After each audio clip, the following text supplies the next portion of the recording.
Aqui vai meu resumo de Detetive Insano. Se curtir, se inscreve.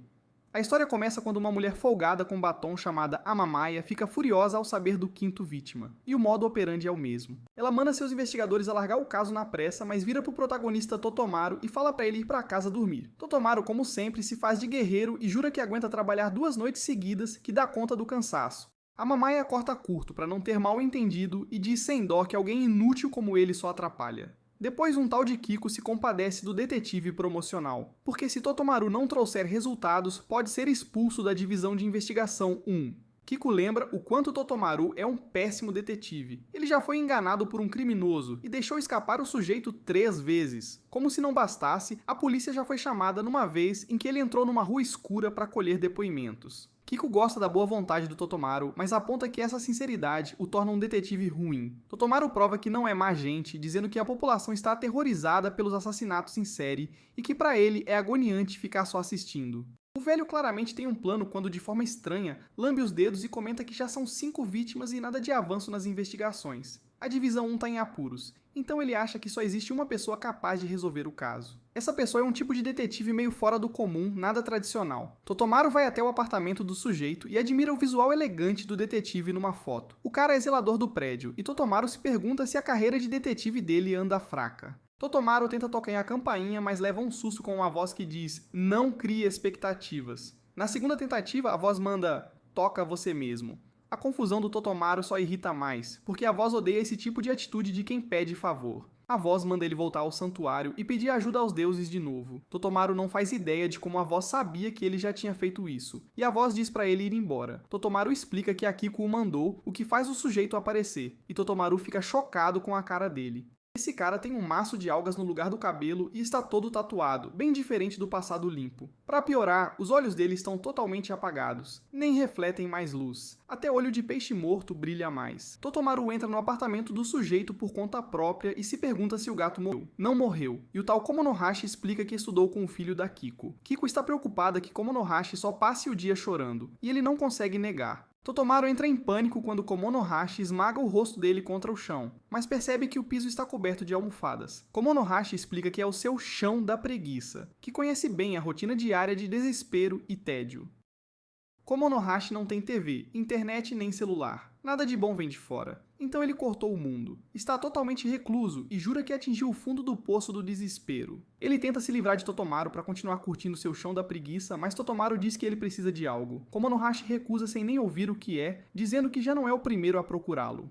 Kiko mandou outros também para ser seu parceiro, jovens oficiais brilhantes só atrás de promoção. Ele mandou todos embora depois de pôr cada um no lugar. Fica claro que Kiko quer mesmo ajudá-lo a voltar, mas Komonohashi revela que não é mais detetive. Totomaru tenta falar sobre os assassinatos, mas Komonohashi apenas berra alto para abafar a voz dele. Totomaru aponta que está tentando dizer algo, e Komonohashi responde que tudo bem, ele está tentando evitá-lo de qualquer jeito. Sem mover 1 centímetro do glorioso chão da preguiça, Komonohashi explica que não quer nada com casos não resolvidos e recusa ouvir. Totomaru diz que vidas estão em jogo, e o preguiçoso responde que esse não é problema dele. Totomaru conclui que Kemonohashi está profundamente deprimido e jamais conseguiria deduzir nada. Kemonohashi fica aliviado com a saída dele e diz a Totomaru que é melhor pedir ajuda aos deuses mesmo. Totomaru se pergunta como ele sabia do santuário. E aí vemos o primeiro lampejo do brilhantismo de Kemonohashi. Ele aponta o pólen de pinheiro no ombro de Totomaru e diz que só podia vir de um caminho específico perto do santuário. A lata de café fechada no bolso e o tilintar das moedas no outro bolso fazem Kemonohashi sacar que Totomaru quebrou uma nota para oferecer uma moeda aos deuses no santuário. Claro que Totomaru fica boquiaberto com as deduções, mas Kemonohashi não para. O preguiçoso gênio usa vários hábitos de Totomaru para concluir que ele foi criado pelos avós. Ele ainda percebe que Totomaru está preocupado em ser demitido, por isso veio pedir ajuda, e Kemonohashi, sem conseguir segurar sua veia detetivesca, continua, enquanto Totomaru já nem ouve mais, convencido de que esse depressivo pode resolver o caso. Infelizmente, Kemonohashi continua negando, então Totomaru tem a ideia genial de gritar os detalhes do caso o mais alto possível. Plano frustrado quando percebe que Kemonohashi está com protetores auriculares. Totomaru implora desesperado, mas tudo para quando toca o celular do chefe, Kemonohashi tira os tampões para mandar ele não atender ali, mas já é tarde. A Mami avisa que há uma 6ª vítima, corpo encontrado num parque de Shibuya. Totomaru é o mais perto, então ela manda ele investigar. Ele se prepara para sair, mas fica chocado ao ver algo estranho com Kemonohashi. Ele diz que quando soube do caso, não se conteve,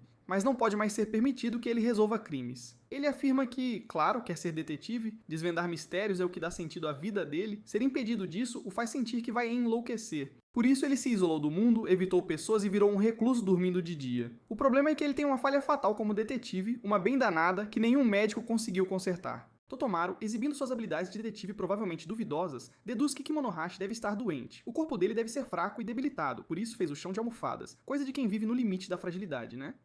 Kimonohashi exige que ele vá embora e diz que desde que tome comprimidos para dormir e apague por 3 dias, ficará bem. Totomaru se recusa a sair sem ele, não quer ver o talento desperdiçado, e lembra que nada é mais importante do que prender criminosos. Kimonohashi tenta dizer que esse não é o ponto, mas Totomaru implora que confie nele e promete apoiá-lo no que for preciso. Kimonohashi o chama de ingênuo, mas contra tudo aceita ajudar. No entanto, ele diz a Totomaru para ouvir bem. Aconteça o que acontecer, Totomaru não pode tirar os olhos dele. Totomaru, totalmente alheio ao real problema, promete empurrar Kimonohashi numa cadeira de rodas se ele começar a passar mal. Kimonohashi não entende nada e avisa Totomaru que vão correr até a cena do crime. A corrida faz Totomaru questionar as escolhas da vida, talento nato para maratonar sofá, não rua, e Kimonohashi explica que se mantém em forma como recluso usando a academia que montou no apartamento. Informam que a vítima era um corretor de investimentos privado chamado Okamasa, a caminho de uma festa empresarial na noite anterior. Kimonohashi então choca todos chegando bem perto do cadáver.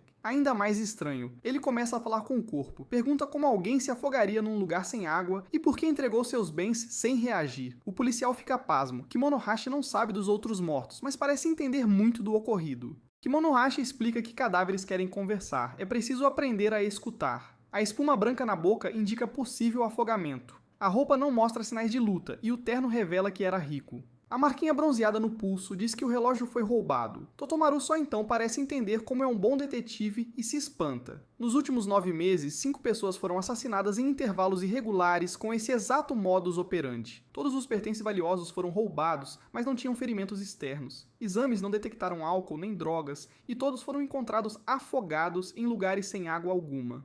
Kimonohashi olha um mapa mostrando onde as vítimas foram vistas pela última vez e para onde se acredita que iam. Há uma data, uma festa, um reencontro de turma, um casamento e um aniversário. Ele usa isso para afunilar a área de busca, mas Totomaru aponta que não existe água suficiente naquela região para alguém se afogar. Sem perceber que é péssimo no trabalho, ele ainda diz que não consegue imaginar onde um adulto seria afogado sem reagir. Por sorte de Totomaru, Kimonohashi não é inútil como ele e pensou num lugar perfeito para isso. Fica feliz ao ver que não enferrujou depois de 5 anos parado e comemora com o novo amigo. Todo mundo fica chocado por ele tratar um cadáver tão de boa, mas ele explica que é seu estilo, diz que se você tratar os mortos com respeito e bondade, eles se abrem para você. Kimonohashi diz que é hora de ir e surpreende todo mundo de novo ao revelar que é hora de prender o culpado. Totomaru não acredita que ele já saiba quem é, depois de 9 meses de investigação sem solução. O mestre da dedução explica que é para isso que ele serve, mas Totomaru ainda não acredita que tenha levado só tipo 3 minutos. Kimonohashi chama-o de Toto e manda ele pegar algum dinheiro ao saírem. Momentos depois estão numa loja de roupas onde Toto se vê vestido feito cafetão. Kimonohashi diz pro aspirante a rapper que vai se passar por homem rico e que precisam resolver aquele cabelo grotesco dele. Eles vão cortar o cabelo e Tadamaru comenta que provavelmente vai dormir, porque trabalhou 2 noites seguidas. Kimonohashi se espanta por não ser o único idiota que passou 2 noites sem dormir, mas recomenda que Toto fique acordado. Totomaru começa a achar que Kimonohashi pode ser meio instável e se pergunta se deveria segui-lo. Acho que ele ignora isso. Entra, tira o casaco ridículo para cortar o cabelo, enquanto Kimonohashi se esbalda num rapé de melaço lá fora. O barbeiro fica pasmo ao descobrir que Toto se deu bem na bolsa e coloca a cabeça dele na cuba do shampoo. Depois de um tempo, o homem checa se Toto responde, mas Toto não diz uma palavra. Esse barbeiro é claramente mal intencionado. Ele começa a encher a cuba com água para afogar Toto, mas Kimonohashi chega a tempo. Ele explica ao cabeleireiro sinistro que arrombar fechaduras é um hobby seu, justo quando Totomaru surge da água. Totomaru diz a Kimonohashi que prendeu a respiração por 1 minuto, igual ele mandou, mas ainda não tem ideia do que está rolando. Kimonohashi explica que ele quase foi morto de um jeito que só um barbeiro conseguiria bolar. O gênio detetive então revela suas deduções. Nenhuma das vítimas tinha droga no corpo e também não reagiram. O segredo é que a cuba foi preenchida com ar pobre em oxigênio, com saturação abaixo de 18%. Se alguém respira uma vez ar com menos de 10% de oxigênio, desmaia. Isso se consegue fácil usando gelo seco. Se Totomaru tivesse respirado, teria apagado e se afogado. A pista seguinte foi que as vítimas eram todos homens com cabelo crescendo. Tinham eventos marcantes, festas e reencontros, e naturalmente queriam estar apresentáveis, então ir ao barbeiro fazia sentido.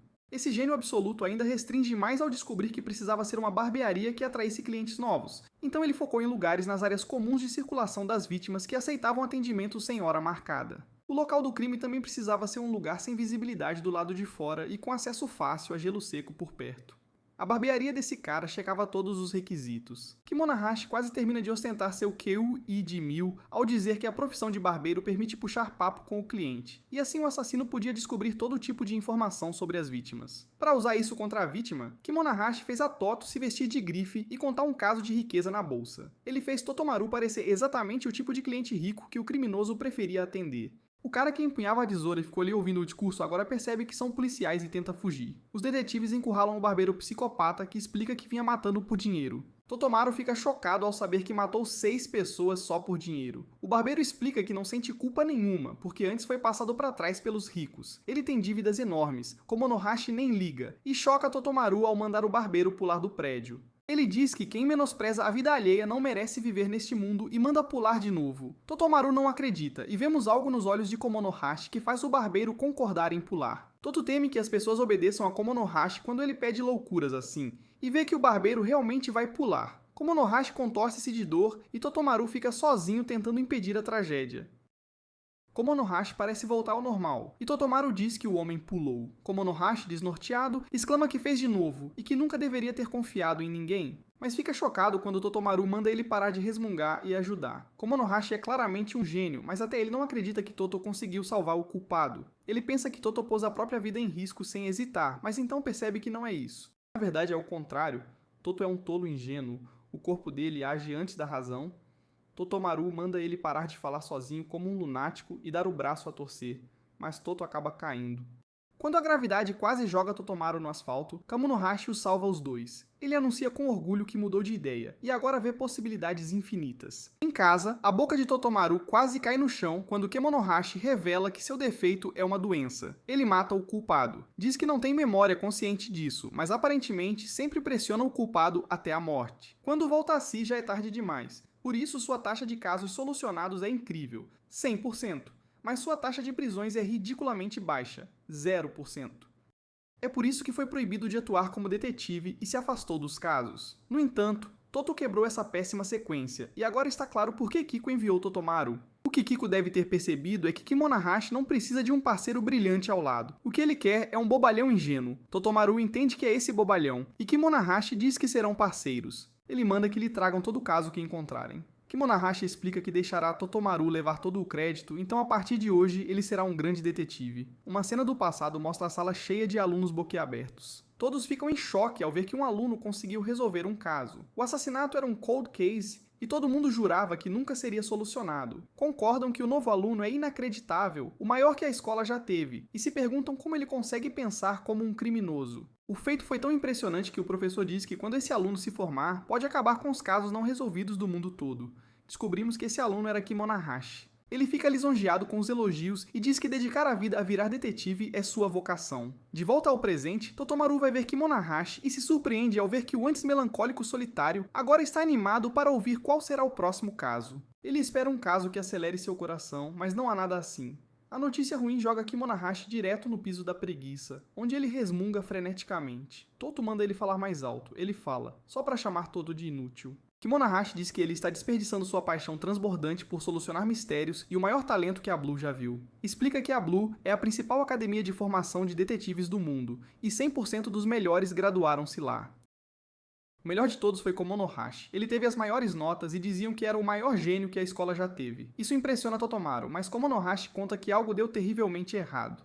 Num exercício prático, todos os suspeitos que Kimono-hashi investigou morreram, o que o colocou sob suspeita. Ele foi expulso da Blue e proibido de obter a carteira de detetive. A carteira de detetive é o passaporte que ele precisa para resolver os mistérios mais difíceis. Sem ela, não tem acesso a nenhum caso, e se quebrar as regras, a Blue o punirá com a morte. Totomaru, um gênio do seu jeito, aponta que Kimono-hashi só estava investigando o caso que ele mesmo resolveu. Kimonohashi diz que foi inevitável, mas a partir de agora, na superfície, Toto fará as investigações enquanto ele o controla nos bastidores. Toto gosta da ideia, mas não de soar controlado. Kimonohashi se desculpa pela escolha ruim de palavras e corrige. Quis dizer que Toto é sua marionete. Não será tão ruim. Ele só vai esconder a identidade, acompanhar Toto nas cenas e dar instruções. Toto pergunta se não dava para fazer isso por telefone, mas Kimonohashi recusa. Quer prestar respeito aos mortos pessoalmente. O plano soa ótimo na teoria, mas Toto explica que não é ele quem decide para quem vão os grandes casos. Quem decide é o chefe, Amamaya. Kimonohashi, que já virou praticamente um com seu amado chão de preguiça, começa na hora seu lance de detetive genial analisando uma foto da Amamaya. Toto aparece na foto, então não foi ele quem tirou.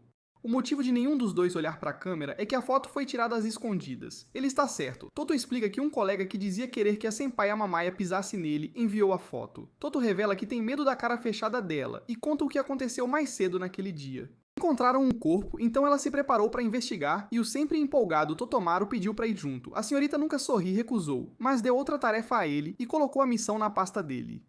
Kimonohashi se surpreende ao saber que Totomaru é levado a sério o suficiente para ter uma pasta igual aos outros, mas Toto conta que é só cheia de bicos e casos de baixa prioridade. As pessoas às escondidas chamam aquilo de lixeira.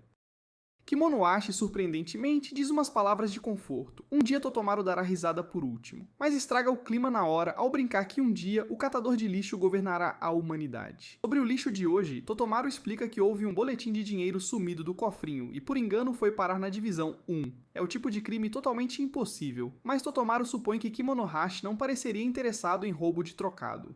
Ele não poderia estar mais enganado, pois este caso, surpreendentemente, consegue arrancar Kimonohashi de sua confortável preguiça. Kimonohashi se disfarça na hora e diz que o dever de resolver casos que todo mundo abandonou recai sobre ele, o maior talento da história de Blue. Toto pisa no que parece ser seu gato morto, mas Kimonohashi fala que ele só está dormindo. No local, ele se apresenta como Kamo, dos serviços emergenciais de cofrinhos. Pelo visto, Totomaru não foi avisado, porque ele surta e pede que ele escolha um nome normal. Se descobrirem, tá lascado. Nesse instante, Kimonohashi confunde uma mala rosa com o cofrinho. Comentam do tamanho e a dona da casa explica que é da irmã mais velha que acabou de voltar. Ela manda eles para a sala, onde descobrimos que Kimonohashi sabe coisas demais sobre cofrinhos. Ele fica maravilhado porque é o modelo com válvula de borracha, daquele que é praticamente impossível tirar as moedas, o cofrinho impenetrável. Totomaru fica bobo com o conhecimento, mas o detetive gênio admite que só deu um Google no celular do Toto. O cofrinho não é de uma cor muito popular, e a moça explica que era o que estava sobrando na loja do bairro. Ela começa a falar que notou que estava mais leve quando voltou ontem, mas Kimonohashi a interrompe ao prender o bigode no colar da irmã mais velha. Totomaru se pergunta se só veio atrapalhar, mas Kimonohashi acha estranho o ladrão não ter levado as joias expostas. E não é só isso. A garota conta que andaram recebendo muitas chamadas silenciosas ultimamente. Isso clareia tudo para Kimonohashi e Toto acha que ele desvendou o caso, mas na verdade ele diz que desistiu. Um cofrinho impenetrável numa casa trancada é de fato um crime totalmente impossível. Justamente quando Totomaru fica chocado ao vê-lo mandando ver xarope de açúcar preto puro, a irmã mais velha aparece. Ela diz que estava visitando os pais e acha que a irmã mais nova está só imaginando coisas. Totomaru acha que ela não trouxe informação nova, então Kimonohashi sugere que podem simplesmente jogar na conta de ilusão de ótica. A irmãzinha se irrita, jurando que não imaginou nada, e grita que o porquinho foi tão pesado quanto uma estátua de ferro. Era exatamente isso que Kimonohashi queria ouvir. Ele diz que se for assim, então é hora de abrir o cofrinho. Depois que quebram, a garota jura que tinha mais moedinhas lá dentro, mas ninguém consegue ter certeza absoluta. Ela vai contar, mas Kimonohashi a impede na hora. Explica que o Toto vai mandá-los para a perícia para checar impressões, e surpreendendo o Toto diz que vai dar uma voltinha. Eles se encontram de novo justo quando avisam ao Totomaru que as impressões da irmã mais nova não estavam em nenhuma das moedas. Totomaru fica pasmo ao saber que Kimonohashi já esperava por aquilo, e mais chocado ainda ao perceber que estão na cena do crime da Mamaya. Ela lembra que ele não devia ter vindo, mas Kimonohashi nem fala com ela e espanta todo mundo entrando na cena do crime. Kimonohashi finalmente fala com ela, só que para perguntar o que ela faria se o Totomaru resolvesse o caso. A chefona irritada permite que ele tente, mas avisa. Se não a deixar satisfeita, está despedido. E vai além do absurdo e se aproxima do cadáver de novo, todo íntimo. Diz que finalmente o conhece e jura vingar sua morte. Lança uma sacola pro Totomaru e diz que agora é com ele. Pouco depois, Totomaru se dirige a todos e começa resolvendo o mistério do cofrinho. A Mamaya quer que ele pule essa parte. Casos mesquinhos assim não são problema da primeira delegacia de investigação. Totomaru se assusta, mas Kimonohashi rebate na lata. Foi um caso tirado do lixo da primeira delegacia. Totomaru prossegue. Segundo a perícia, as moedas do cofrinho só tinham as impressões da irmã mais velha. A irmã mais velha deduz que só o dinheiro que a irmã colocou foi levado, mas isso não bate, porque não dá pra tirar dinheiro sem quebrar o cofrinho. Totomaru fica sem saber o que dizer, até Komonohashi acalmar ele e lembrar do presentinho que ganhou durante a tal voltinha. Totomaru explica: tirar as moedas sem quebrar é impossível, mas substituir um cofrinho quebrado por outro inteiro não é. Todos se espantam quando ele conclui que não havia menos moedas porque elas foram roubadas.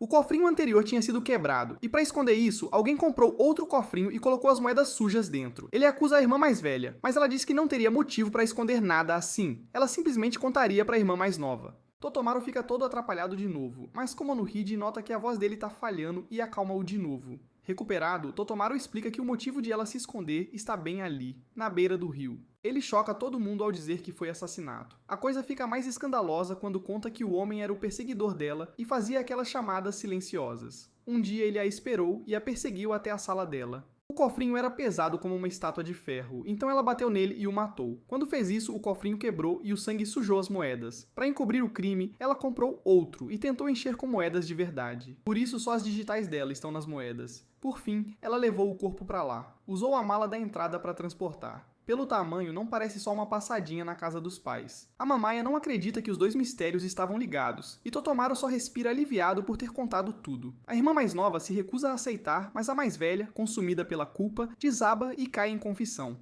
Totomaru tenta dizer que a culpa foi do perseguidor, mas a Mamaya lembra que ocultar um assassinato é crime. Ponto final. Antes que alguém processe o que aconteceu, Kimonohashi dá um passo à frente e chocantemente manda a irmã mais velha se afogar. Ele afirma que quem mata e esconde não tem direito de viver. Totomaru fica pasmo ao ver Komonohashi pressionando a culpada até a beira do desespero, ali, na frente de todo mundo. Curiosamente, a Mamaya admira quão impactante aquilo é, mas Totomaru corre para dizer que ele só está falando sozinho. Kimonohashi continua naquele tom, manda ela se jogar no rio, e percebemos que os olhos dele a hipnotizaram. Ela sai correndo para se afogar, e Kimonohashi não para de repetir: se afoga. A Mamaya a segura por um instante, mas a garota escapa. A irmã mais velha repete as palavras e começa a se afogar. No entanto, justo então, nosso protagonista impulsivo age sem pensar e se joga atrás dela. Depois de um momento tenso, a garota respira aliviada ao ver que a irmã está segura. Poucos instantes depois, Kimonohashi volta à realidade tomado pela culpa ao perceber que, mais uma vez, pressionou alguém a tirar a própria vida. Mas a genial detetive consegue relaxar um pouco por estar a salvo, e ele pede a Toto que agradeça por isso. Mais tarde, o detetive sempre carrancudo explica a Totomaru que o caso está encerrado. Encontraram pedaços do cofrinho e o cabelo do estoquista. O sangue e as impressões digitais dele também estavam na casa. Se admitirem que foi em legítima defesa, podem considerar isso também no descarte do corpo. Totomaru espera que considerem, mas a Mamaya aponta que há assuntos mais urgentes e diz a Totomaru que ele e o amigo violaram as regras. Totomaru espera que ela exploda de raiva, mas ao mentir e dizer que o nome do amigo é Camu, ela muda a postura na hora. Mais tarde, Totomaru vai ver Komonohashi e fica em choque quando pede pelo próximo caso que faça seu coração disparar. Ele diz que só estava brincando, mas fica claro que não quando o corpo dele se murcha por completo. Totomaru não consegue evitar achar Komonohashi muito estranho. Ele é obcecado por casos e imprevisível, então Totomaru nunca mais quer trabalhar com ele. Komonohashi se recompõe para dizer a Toto que levante a cabeça, pois para um bobo puro e ingênuo, ele fez um trabalho incrível. Toto aceita mais um elogio de um jeito meio torto, e pensa que, apesar de todos os defeitos de Kimonohashi, ainda há em si uma parte que espera por outro caso difícil, uma parte que anseia pelas deduções do amigo e pelo frio na barriga de resolver um mistério. Kimonohashi quer marcar o dia como uma ocasião especial, e choca Toto ao dizer que é o dia em que sua marionete nasceu. Em outro lugar, a diretora da Blue, Emi, é questionada se lembra de um homem chamado Kimonohashi. Claro que ela lembra. Ele teve as notas mais altas da história da Blue. Dizem que ele é suspeito de ter voltado a trabalhar como detetive. O instrutor de disfarce se pergunta se isso pode ser o fim dos casos não resolvidos no Japão. Mas outro instrutor lembra que todos os culpados do caso que ele resolveu morreram. Todos temem que Kimonohashi possa provocar mais uma tragédia, por isso o expulsaram e o proibiram de tirar a carteira de detetive desde o início. A diretora decide o que fazer. O objetivo da Blue é treinar detetives para que a justiça não seja ofuscada pelo mal. Eles não podem ter detetives que matem pessoas, por isso ela manda investigar Kimonohashi, e o instrutor de rastreamento com cara de mal se oferece. A diretora deixa muito claro para esse sujeito com cara de mal intencionado que a missão é só confirmar as informações que receberam. Ela teme que se provocarem Komonohashi, ele aproveite para fugir. Ela manda o instrutor evitar contato direto o máximo possível. Mesmo que o pegue no ato, deve primeiro reportar. Kimonohashi corre grande perigo. Se descobrirem que ele age como detetive, não podem permitir outra tragédia e ele será punido severamente. Enquanto isso, Totomaru recebe uma ligação e corre feito doido para a versão japonesa do Walmart com mascote de gato. Achou que era emergência, mas se choca ao ver que Kimonohashi está revoltado só porque não deixam abrir uma conta e quer que Toto pague as compras. Totomaru pensou que a Blue quisesse matar Kimonohashi, mas ele diz que é pior. A vida do gato dele depende de comida. Totomaru não acredita que ele tenha sobrevivido tanto tempo sem comprar nada. E Kimonohashi explica que os moradores do prédio é que lhe trazem as coisas. Os dois recebem uma cartela para rifa onde giram uma roleta para decidir o prêmio. Aparentemente esquecendo do gato possivelmente morto, Kimonohashi se empolga demais. Quer decidir quem gira no pedra, papel, tesoura, mas Totomaru deixa ele ir. Totomaru nem disfarça o desânimo, mas o homem da rifa sente que Kimonohashi vai ganhar algo bom porque ele está empolgadíssimo. Ele gira com vontade e o homem anuncia alto. Ganhou o prêmio máximo, uma viagem termal. Esse cara diz que é perfeito para os dois porque é um pacote para casais, mas só o Totomaru tenta corrigir. Kimonohashi decide que vai ir sozinho 2 vezes, só que não funciona assim, né? Eles não têm escolha a não ser ir juntos. Kimonohashi se registra como Kamo e Totomaru, como o detetive puro e ingênuo, o que deixa o Totô irritado. Saem, mas o instrutor de rastreamento já o achou, e agora sabe da viagem às águas termais. No caminho, o motorista entrega um folheto da pousada e conta que foram sortudos, porque choveu um toró no dia anterior. Ele emenda uma história charmosa sobre como, há muito tempo, as folhas do outono na montanha ficavam de um carmesim chamado Beni. A Ló viu esse reflexo nas águas termais, e foi assim que as termas Benizomi ganharam nome. Totomaru começa a mudar de ideia. Tudo no folheto parece lindo e ultra relaxante. Mas Kimonohashi diz pro motorista que ganharam ingresso pro anexo, e o tom do cara muda completamente, pedindo desculpas sem parar. Ele entrega outro folheto só do anexo, e Totomaru fica chocado ao ver que é um rabisco feito à mão. O homem os deixa perto do anexo e vai embora mais rápido do que meu pai quando foi comprar cigarro. Eles entendem o porquê ao ver que o anexo está bem caidinho. Parecia que só aquele canto levou. São recebidos pelos donos da pousada e por uma funcionária de cabelo roxo, que na verdade é o instrutor de rastreamento disfarçado. O cara que parece ter lavado o cabelo com suco de uva agradece o Totomaru pelo serviço na polícia.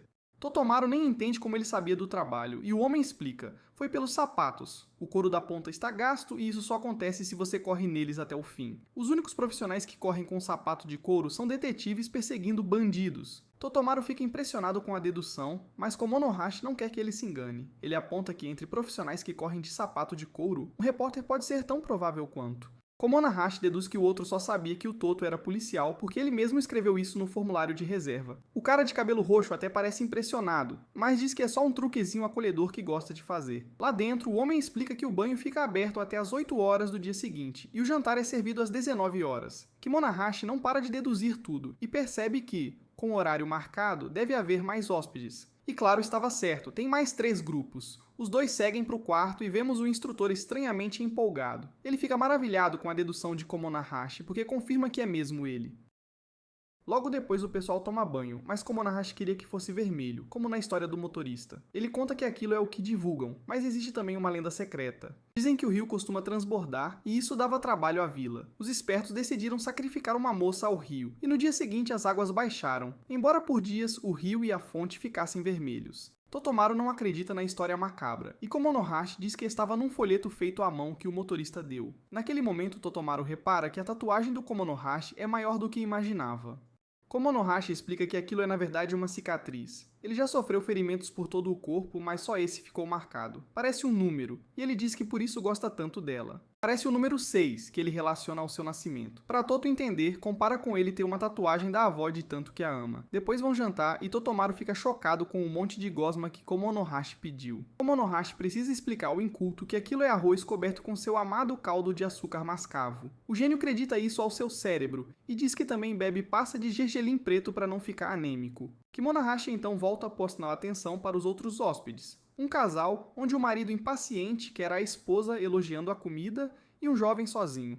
Usando só 1% do poder, Kimonohashi nota que disseram haver 4 grupos no total, então falta alguém chegar. Mas Totô se espanta quando Kimonohashi diz que 5 pessoas é perfeito para o que planejou, e mais ainda ao revelar que é o jogo The Game of Life. Jogar o jogo da vida numa estância termal era, curiosamente, uma das coisas da lista que Kimonohashi fez durante 5 anos isolado, e Totomaru fica apavorado com o resto da lista. No Surpreendentemente, Komonohashi quer que todos joguem, mas Totomaru explica que ainda estão comendo e que o costume é jogar tênis de mesa nas águas termais. Komonohashi aceita esperar um pouco para terminarem a refeição antes da diversão. Depois vão jogar uma partida rápida de ping-pong, onde Komonohashi encontra um pergaminho antigo que conta a história secreta do Tom Carmesim. O troço é sinistro e ele se pergunta se a morte de uma jovem realmente tingiu todas as águas de vermelho.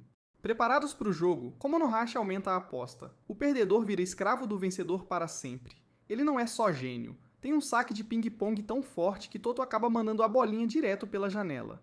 Infelizmente, só tinham uma bolinha, então vão buscá-la lá fora, mas está frio demais e a missão falha. Kimonohashi lembra que venceu, então Toto agora é seu escravo. A primeira tarefa, roubar processos não solucionados da delegacia. Missão impossível. Vemos então que o quarto grupo chegou atrasado às termas. Surpresa. É a superintendente da polícia, a Mamaya, mas ela cometeu um erro grave. Depois, os rapazes percebem que a Mamaya ganhou o segundo prêmio no Japan Mart e a avisam que ela entrou no banho masculino. Ela teme que Kemo a ache uma pervertida, mas a vergonha some quando a mulher do casal grita que quer o divórcio por algo que o marido disse. Ele tenta alegar que foi brincadeira, mas ela não compra a história. A intrometida Amamaya grita que eles não deveriam se separar, mas se choca quando Totomaru pergunta se ela está bêbada de vez. Ela vai para a cama, já mais calma, e o marido sugere um banho. Ela aceita e pede desculpas por gritar. Ela o deixa relaxar, dando ao nosso brilhante detetive a chance perfeita de perguntar ao marido se ele quer jogar Jogo da Vida. O homem topa. Então Komonohashi pergunta ao solitário se não quer recomeçar essa vida cansativa e óbvia. Toro pede que ele não seja grosso, mas o garoto aceita jogar mesmo assim. O tempo passa e Purplehead confere o relógio enquanto os meninos estão no meio de um jogo acirrado. Kemonohashi está em último, dizendo que só está jogando limpo desta vez. O jovem solitário comenta que queria mesmo poder recomeçar as vidas assim, e o homem com a velha correntinha concorda. Já é tarde, então decidem encerrar a noite e deixam o casado mais rico para arrumar a bagunça. Eles vão embora, mas algo parece errado quando o instrutor checa o relógio de novo. Na manhã seguinte, um grito ecoa por todo o lugar. Um dos funcionários avisa a Amamaya que há uma moça morta no banho feminino. Todos chegam chocados ao ver folhas carmesins na água junto ao corpo. É a esposa do homem, Satiko, e o marido aparece sem acreditar, achando que ela estava dormindo. A Mamaya percebe pela rigidez que a morte foi entre meia-noite e 2. Se você achou chocante ela entrar no banho, Kimonohashi vai além e chega pertinho do cadáver como sempre, prometendo vingança. Ele nota que não há ferimentos externos óbvios, mas claramente algo está errado. A Mamaya diz que na noite anterior não havia tantas folhas caídas, e o trabalhador aponta o óbvio. A camada carmesim na água parece saída de história de fantasma. Ela acha que pode ser uma maldição. Komonohashi finge ponderar, mas diz que o detetive Totomaru simplesmente não para de desconfiar das pessoas. Ele dá uma dica a Totomaru para ele fazer seu trabalho, e Totomaru entra em modo detetive. Pergunta se notaram algo estranho entre meia-noite e 2. E o dono explica que a pousada é pequena, então eles revezam o turno da noite. O cabeça de polvo revela que fez a noite passada e ficou vigiando todo mundo, então pode dar uma declaração. Ele aponta que todos viram a mesma coisa. Só um indivíduo voltou pro quarto antes de a esposa sair do dela. Todo mundo fica em choque quando lembra quem foi, e Cabeça Roxa mira direto na detetive Amamaya. Os demais não conseguem negar que ela saiu e começam a suspeitar que ela é a assassina. Mas nossa brilhante detetive sabe melhor e afirma com confiança que não foi ela.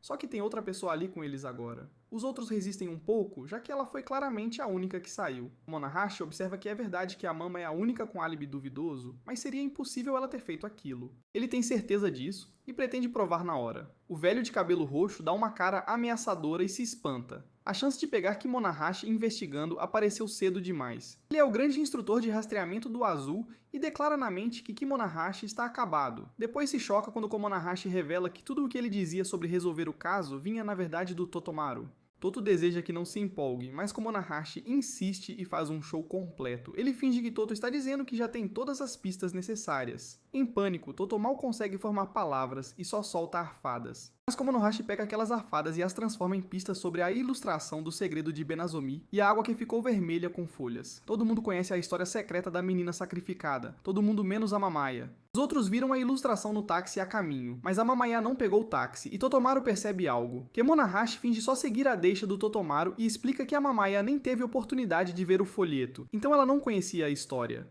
Portanto, ela não poderia cometer um assassinato feito para reproduzir essa história. Por isso ela não é a culpada, e nossa brilhante detetive faz questão de dar todo o crédito ao Totomaru. Os demais se convencem, sendo a história um segredo, não havia como ela saber. Amamaya solta um suspiro de alívio, mas cabeça de Lula fica decepcionado ao saber que quem fez todas aquelas deduções foi, na verdade, Totomaru. Komonohashi então pergunta a Totomaru quem é o verdadeiro culpado, e ele não estava nada preparado para isso. Komonohashi faz parecer que Totomaru ainda não resolveu nada, e ele quer soltar a resposta com uma maldição. A funcionária diz que pode ser, porque viu uma névoa branca estranha subindo do rio logo depois do jantar. Ela achou que podia ser um espírito, e Komonohashi chama Totomaru. Toto pensa que vai mostrar uma pista que vai abrir o caso de vez, mas Komonohashi só achou a bolinha de ping-pong.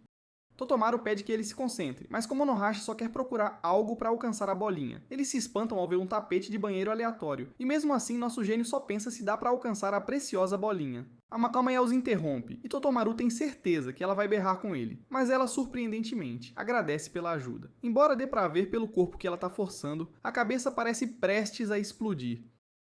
Ela não consegue seguir investigando por causa da dúvida, então deixa o resto para Totomaru. Totô fica extremamente honrado, mas ela lembra que não espera nada de bom dele, é só que ele é o único ali. A Amamaya diz que nada tem dado certo para ela, e tudo começou quando entrou no banho errado. Isso faz Komonohashi ter um estalo, e ele a elogia. Diz que ela não estava enganada naquela noite. Mas o golpe do Sherlock Reese é mais forte que dardo sedativo e ela desmaia. A polícia chega, o de 4 olhos de cabelo roxo lança um olhar atravessado para o nosso rapaz e voltam para suas salas. O instrutor de rastreamento entra no quarto ao lado do de Komonohashi e arma algo suspeito. Passa um tempo enquanto os cops fazem seu trabalho, e vemos cabeça de Lula tentando ouvir Komonohashi pela parede com um aparelho amplificador de som. Totomaru chega e explica a Komonohashi que, segundo o exame médico, a causa da morte foi falha cardíaca. Pelo marido, ela tinha um problema de coração antigo. O de cabelo roxo e sobrancelhas de linha fina fica ouvindo desesperado, esperando Komonohashi dizer algo que ele vinha investigando. Parecendo saber de tudo, Komonohashi diz que tem uma lagarta no muro e dá um baita tapa, estourando totalmente os ouvidos do instrutor. Toto aponta que não havia bicho, e Komonohashi responde que claro que não. Ele jamais mataria um inseto, né? Totomaru fica sério de novo e explica que lhe disseram que a diferença de temperatura entre dentro e fora causou a parada cardíaca. Foi choque térmico. Isso era justamente o que Komonohashi esperava. Ele diz que tudo começa a fazer sentido e avisa a Totomaru que é a vez dele. Todos se reúnem outra vez e Totomaru declara que, com bênção da polícia, vai resolver o caso. Revela que foi assassinato e que o culpado está ali presente. Totomaru vai direto ao ponto. O assassino tinha que saber que a vítima tinha coração fraco, então só podia ser o marido. Ele admite que o marido sabia da condição dela, claro, mas jura que jamais faria mal à esposa. Além disso, ele ressalta que o marido estava no salão com todo mundo na hora da morte. Totomaru concorda, mas acusa. Ele só ficou lá para ter álibi. O objetivo real era armar uma cilada ousada para atrair a esposa para a morte. Totomaru então demonstra que o marido deixou um tapete de banheiro cobrindo a entrada da banheira para criar uma armadilha. A Amamaya dispara furiosa que ninguém cairia numa roubada tão boba, mas Totomaru revela que sem os óculos a mulher via muito mal. O tapete foi suficiente para enganar a cega, e a armadilha a fez cair na banheira, um banho do qual ela não sairia mais. Um trabalhador aponta que quem a matou foi o choque térmico, só cair na água quente não basta para matar um coração. Totomaru concorda, mas então solta que a banheira não estava com água morna naquele momento, estava gelada. Chocante, já que era uma fonte termal natural, então Totomaru manda Komonohashi buscar algo que deixa o marido tremendo de medo. É uma calha de chuva que ele achou jogada no rio. O marido sabia que havia desnível entre o rio e a banheira, então usou 2 calhas. Uma puxava a água da parte de cima do riacho para a banheira. Então, puxando a água quente do banho para o rio, ele conseguiu criar uma nascente gelada. Isso também explica a névoa branca que o trabalhador viu. Não era espírito nenhum, era só ciência, vapor da água quente batendo na água fria do rio. O único problema no plano do marido foi que as folhas caídas no rio, vindas das chuvas fortes 2 dias antes, foram parar na nascente. Ele não conseguiu tirar por folha, então resolveu usar a tal lenda secreta.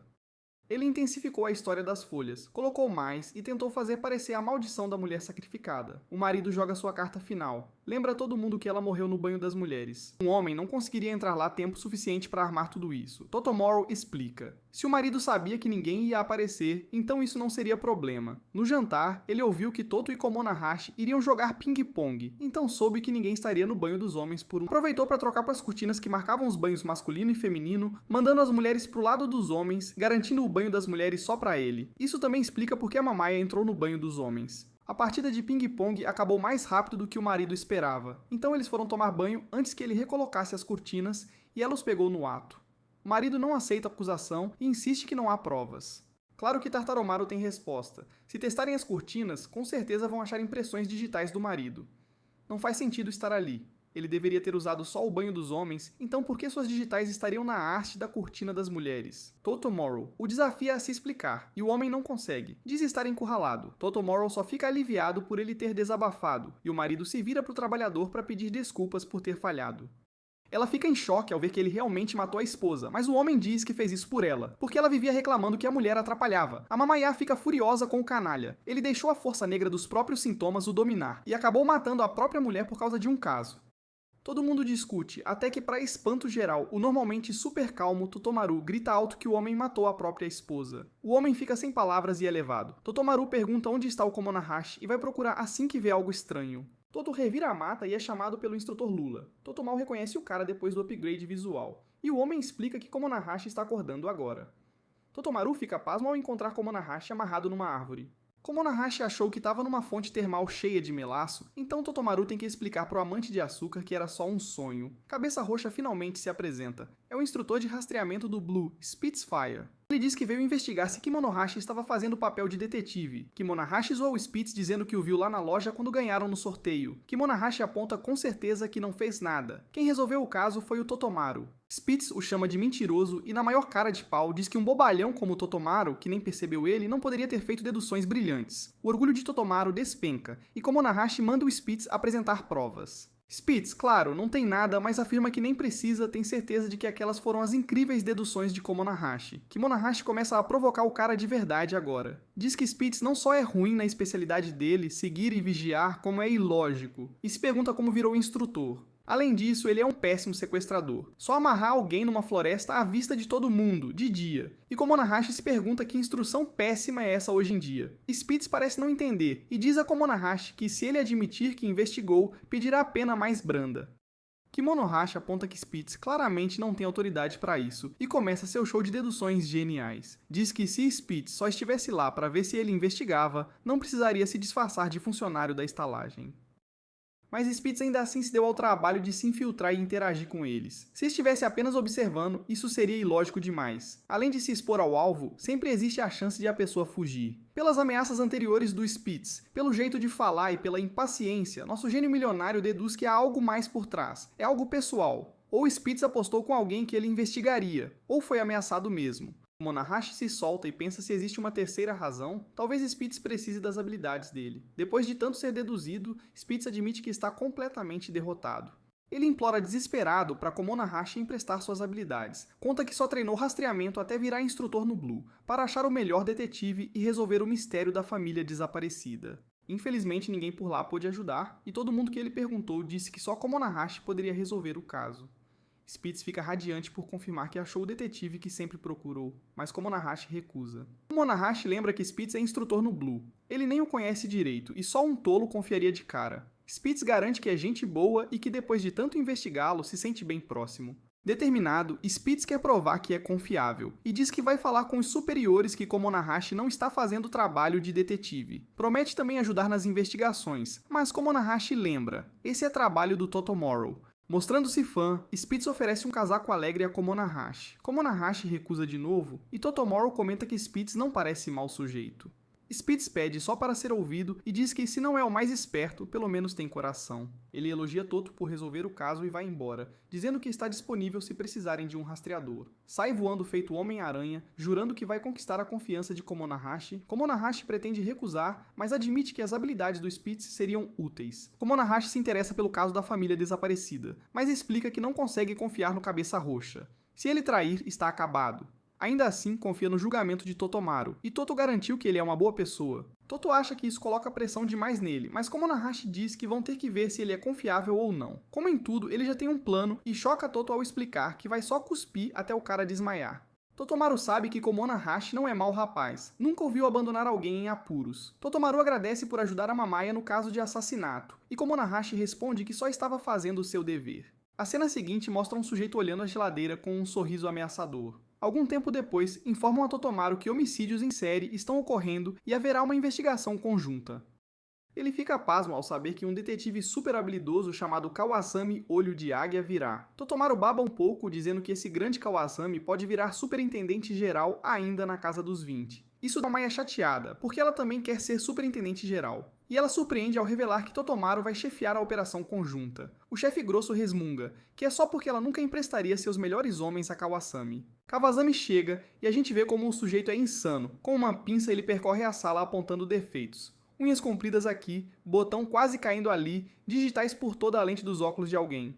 Kawasami não poupa ninguém na sua blitz de inspeção, chegando a arrancar fios do rosto de um sujeito. Ao terminar, diz que o caos é inimigo do trabalho. Totomaru fica impressionado e a Mamaya, irritada, comenta que nada escapa ao olhar de águia de Kawasami. Descobrimos que ela tinha um pouco de bandeira com ele, mas isso acabou quando pararam de trabalhar no mesmo posto anos atrás. Kawasami então volta sua atenção para Totomaru, que se prepara nervoso para a vistoria de sua vida. A checagem de Kawasami é brutal. Pela experiência dele, Totomaru é tão inadequado para ser detetive que chega a ser trágico, sem qualquer aptidão. A Mamaya e Kawasami se encaram por um segundo, e ele enfim aponta que há um pouco de pó no ombro dela. A Mamaya não tá nem um pouco afim das bobagens daquele sujeito. A chefe implacável tapa as pinças de inspeção dele e avisa o cara que ela chama de escória, que se ele ousar tocar nela, ela corta a garganta dele sem pensar duas vezes. A ferramenta do Kawasami tá toda ferrada, então ele chama seu parceiro de confiança, Yamane, para arrumar um jogo novo. Kawasami elogia Yamane como sua mão direita, e o humilde responde que só tá feliz por trabalhar com o maior detetive da história. A Mamaya diz que vai mandar o Totomaru para investigação conjunta, e Arboi se dá mal enquanto trocam farpas sobre ela fazer aquilo só para provocar o Kawasami. Kawasami finge que nem enxerga o Totomaru, e a Mamaya alfineta que Toto devia começar a valorizar a chefe, ao menos ela reconhece que ele existe. Na cena do crime, descobrimos que um caminhoneiro achou um corpo dentro da carga. Totomaru chega e fica horrorizado ao ver que as mãos da vítima foram cortadas. Ele tenta colaborar com os outros detetives, mas é totalmente ignorado, como se fosse invisível. Ele percebe que provavelmente só atrapalha alguém tão grande quanto o Kawasami, mas recusa ficar parado vendo tudo acontecer. Essa confiança é refrescante, só que ele tá perdido sobre o que fazer. Felizmente, Komonohashi surge do nada com um disfarce discreto. Totomaru reclama que ninguém pediu a ajuda dele, mas Komonohashi nota que Toto fica perdido, porque vive tagarelando sozinho, então é fácil de ler. Ele se apresenta a todo mundo e diz que é consultor em assuntos envolvendo mãos. Aí, para surpresa geral, ele se apresenta como Komomi, o grande mestre de fantoches de mão. O cartão dele parece legítimo, e Kawasami supõe que a Mamaya o mandou, mas não quer um civil qualquer atrapalhando. Kawasami garante que ele não é só um civil, e diz a Kawasami para não se segurar, que ele claramente tem algo a dizer. Imediatamente puxa as pinças para testar a precisão dos fantoches de mão de Komonohashi, e fica chocado ao ver como são realistas. Komonohashi explica que exigiu que o fabricante trocasse o material porque ele também é fã de precisão. Aparentemente Kawasami fica impressionado e permite que Komonohashi o acompanhe. Komonohashi também fica impressionado, então Totomaru explica que Kawasami é o grande olho de águia porque enxerga tudo num instante. Komonohashi vira de admiração à fúria competitiva, esmaga a pobre cara da sua marionete e diz que, custe o que custar, eles têm que pegar o culpado primeiro. Totomaru diz que isso será impossível porque não estão contando nada sobre o caso, mas Komonohashi resolve ir direto à fonte. Yamane explica que esse caso segue o mesmo método de 3 outros assassinatos. O autor termina as vítimas com uma única facada no coração e, por algum motivo macabro, corta as mãos e as leva consigo. Isso é bem perturbador, então apelidam-no de coletor de mãos. As marionetes acham o nome maneiro, e Komonohashi se empolga com o caso aterrador que nem o grande olho de águia resolveu. Yamane conta que ele e seu incrível parceiro Kawasami estavam interrogando informalmente um dos suspeitos na noite anterior. Tinham certeza de que o homem era o coletor de mãos, mas ele reagiu violentamente e fugiu para uma fábrica abandonada. Havia apenas 2 entradas e saídas do prédio, então se separaram para pegar o sujeito. Yamane encontrou o culpado primeiro e conseguiu algemá-lo. Yamane hesita em continuar a história, e então Kawasami chega e revela que o culpado conseguiu se livrar dele. Kawasami chegou logo depois, e o sujeito veio em alta velocidade contra ele. Kawasami conta que não conseguiu parar o cara, por isso acha que deve ser ele a encerrar o caso. Totomaru aponta que já sabem a cara do culpado, então não deve demorar para pegarem o sujeito. Isso é verdade, mas Kawasami revela um grande problema. O homem que acreditavam ser o coletor de mãos na noite anterior agora é o cadáver sem mãos ali sentado. O pessoal fica em choque e Komonohashi conclui que o verdadeiro coletor de mãos ainda deve estar por aí. Aí ele faz aquela cena maluca de conversar com o cadáver. Observa que o cara está pouco vestido para tanto frio e conclui que deve ter sido morto num ambiente aquecido. Komonohashi então nota uma tatuagem minúscula e chuta errado, dizendo que é um pedaço de alga. Yamane explica rápido que na verdade é um pássaro e diz que viu quando algemou o sujeito. Komonohashi fica muito preocupado com algo urgente, mas numa cena hilária limita-se a dizer que não consegue tirar as marionetes dali. Kawasami fica desapontado ao ver que nada aconteceu quando o mestre de marionetes pulou no caminhão e manda ele ir embora. Não tem tempo pra brincadeira. Depois Totomaru tenta tirar a marionete e fica se perguntando por que Komonohashi apareceu ali, afinal. Komonohashi sorri de leve e solta a marionete com um gesto fácil, fazendo Totomaru voar direto em Yamane. Kawasami repreende o caos, enquanto Komonohashi grita exaltando como Totomaru é incrível. Ele diz que tudo aconteceu exatamente como Toto previu. Agora está claro que Kawasami mentiu. Komonohashi aproveita para dizer que Kawasami não vai resolver o caso, e sim o tolo puro e ingênuo, o detetive Totomaru. Kawasami fica furioso com a acusação e pede provas. Komonohashi explica que Totomaru se atirou de propósito para ver a reação de Kawasami, e Kawasami não decepcionou, desviou com facilidade. Komonohashi aponta que com reflexos e agilidade daquele nível, não haveria chance de um culpado algemado passar por Kawasami. Chocado por saber que Totomaru veio de propósito, ele reconhece finalmente que é o subordinado famoso de Amamaya, o sujeito que andava solucionando casos brilhantemente. Kawasami admite a mentira e conta que Yamane realmente algemou o culpado, mas que foi ele quem deixou o cara escapar. Na verdade, ele nem estava presente. Komonohashi pergunta por que mentiu e Kawasami começa a explicar de modo estranho, dizendo que naquele dia, Yamane estava sem um botão na manga. Yamane é um subordinado exemplar, mas os assassinatos em série grotescos abalaram muito sua saúde mental. Por causa disso, sob pressão máxima num momento crucial, ele cometeu um erro. Kawasami diz que sabia do estado mental do subordinado, mas falhou em orientá-lo corretamente, por isso assumiu toda a responsabilidade, e foi por isso que encobriu Yamane e disse que ele deixou o culpado escapar. Yamane sente uma culpa enorme e pede desculpas. A irritante marionete de Komonohashi quebra a tensão e nota de novo que falta um botão na manga de Yamane. Ele percebe e simplesmente perde a cabeça. Ele procura freneticamente como um maluco e conclui que deve ter caído quando Totomaru trombou com ele. A busca desesperada continua até que o fantoche do pato revela que achou o objeto e que ele lhe deu o dom da visão como seu novo olho. Yamane respira aliviado e exclama que ao menos conseguiu achar alguma coisa dessa vez. Komonohashi, estranhamente agradecido, comenta que só valorizamos o que importa depois que se vai. Ele então faz uma ligação, e Totomaru fica chocado ao ouvir que é o Spitz. Komonohashi mandou o Spitz checar um monte de coisas, e Spitz revela que o corpo no caminhão é de um tal de Minoru. Spitz está na casa do cara agora e diz que é surreal. Se houvesse uma competição mundial de obsessão por mãos, esse sujeito representaria o Japão e garantiria um lugar no pódio. O cara até mantinha a coleção refrigerada, 3 pessoas de mãos, provando que o homem do caminhão é mesmo o colecionador de mãos. Kawasami fica curioso sobre o que era tudo aquilo, mas Totomaru tem dificuldade para explicar. Por sorte, Komonohashi joga seu delicioso xarope de açúcar mascavo preto em Totomaru para quebrar o clima, e leva Totomaru para se limpar. Porém, ao sair, Komonohashi diz chocando a Kawasami que, quando voltarem, Totomaru afirmou que vai resolver o caso, e o pato manda ele esperar para ver. No banheiro, Komonohashi explica tudo em silêncio, e Totomaru demonstra determinação total. Quando retornam, Kawasami fala com desdém que vai entreter os devagares sem sentido de um detetive novato. Totomaru diz que o cara do telefone era um policial, então o sujeito no caminhão é definitivamente o colecionador de mãos. Mas Yamane aponta rápido que as mãos do sujeito também estão faltando. Totomaru explica que isso foi feito para fazê-los pensar em outro colecionador, obra de um imitador. Isso já está bem claro para Kawasami, que quer saber por que alguém se daria ao trabalho de imitar um assassinato tão brutal. Então Totomaru solta a bomba. O culpado não assassinou ninguém. O verdadeiro colecionador de mãos no caminhão tirou a própria vida. Ele se esfaqueou no peito, respingando sangue nas mangas da jaqueta. Para fazer parecer um homicídio, alguém removeu e escondeu a jaqueta. É por isso que parecia que ele estava vestido tão leve. A razão do suicídio foi que, encurralado pelos 2 detetives, o serial killer não teve escolha se não aceitar o destino. Kawasami, o grande detetive, fica totalmente chocado ao perceber que, se tudo for verdade, o sujeito se matou na fábrica abandonada. Ele fica horrorizado ao lembrar que só ele e Yamane estavam lá. E isso só pode significar uma coisa. Totomaru confirma na lata e diz que quem primeiro encontrou o colecionador de mãos depois do suicídio foi Yamane.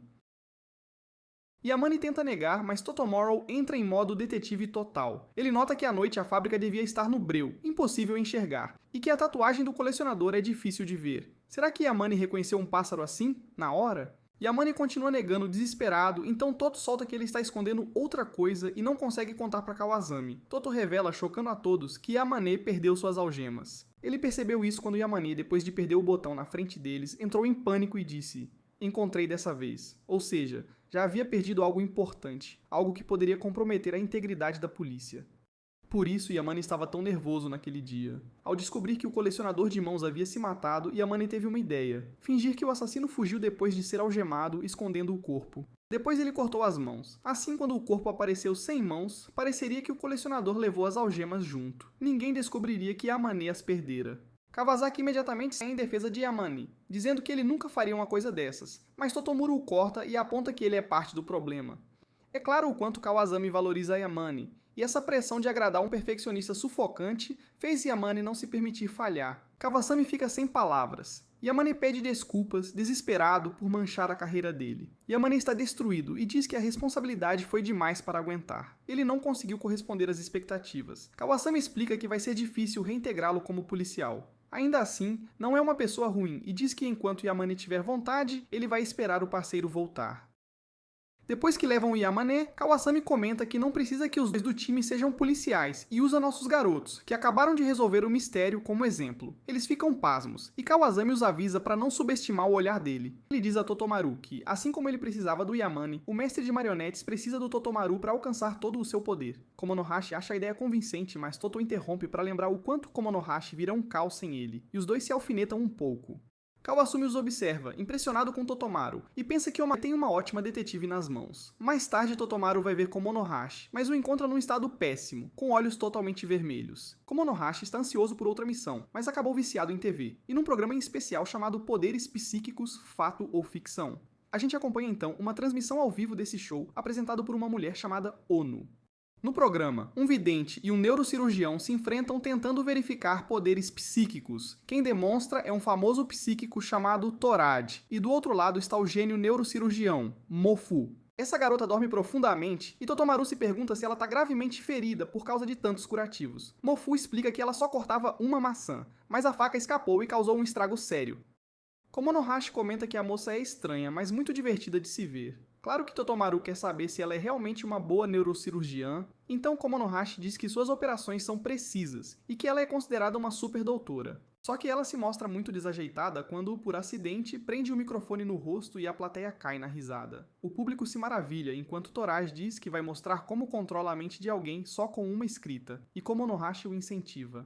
Toto fica surpreso por acreditar que ele tem poderes psíquicos, mesmo sem crer de verdade, enquanto Komonohashi só acha que seria muito mais divertido e desafiador resolver crimes se fosse real. Toraj planeja forçar alguém a agir contra a própria vontade, oferecendo $10.000 para quem resistir ao que ele mandar. Eles colocam fones num voluntário da plateia, e Toraj escreve pular num cartão. No segundo em que o homem lê, o corpo dele parece ganhar vontade própria e ele começa a pular. A plateia vai à loucura, e Toraj já mostra o próximo cartão. Corre. O homem começa a correr contra a própria vontade, deixando todo mundo boquiaberto e questionando se Toraj é mesmo psíquico. Komonohashi, que é um gênio, percebe algo estranho e se pergunta se o neurocirurgião também notou. Mofu entra na jogada e revela que rastreou o padrão de caminhada do voluntário com um app. O padrão bate exatamente com o do voluntário anterior do médium. Então ela conclui que esse voluntário é plantado. Ele não foi escolhido ao acaso. É o mesmo sujeito da última demonstração do médium, tudo armado, e ela prova com o telefone quebrado. Torad chama tudo de mentira e começa a escrever uma palavra que provará que não está combinado com o cúmplice. Torad escreve morte num cartão, implicando que o cara morreria se lesse. Todo mundo se assusta, mas Mofu, cética, tem certeza de que isso não vai matar ninguém. Quando mostram o cartão, o homem desaba na hora, aterrorizando a plateia. O público entra em pânico, o show é interrompido e Komonohashi diz a Totomaru que não há tempo a perder. Chegam ao local e confirmam que o homem morreu. A polícia quer saber quem é o amigo de Totomaru, e Komonohashi se apresenta como Kimoji, super fã do médium. Komonohashi não perde tempo e se aproxima do cadáver, prometendo vingança outra vez. Ele finge ser fã de Toraj, enquanto Totomaru só queria que o cara levasse a coisa a sério. Komonohashi então pergunta grosseiramente a Toraj como ele matou o cara, e ele simplesmente responde que usou seus poderes psíquicos. Todo mundo fica chocado por ele admitir o assassinato abertamente, mas ele argumenta que, sob as leis atuais, não pode ser responsabilizado. Totomaru confirma isso. Não dá pra prender alguém por uma morte causada psicicamente, e Komonohashi segue atuando como super fã, pede autógrafo a Toraj e diz pra usar a caneta da demonstração mesmo. Toraj assina um livrinho minúsculo, mas a tinta está tão grossa que Komonohashi mal consegue ler. Ao sair, Toraj culpa a neurocirurgiã por tudo. Se ela tivesse acreditado nos poderes dele, a tal demonstração não teria sido necessária.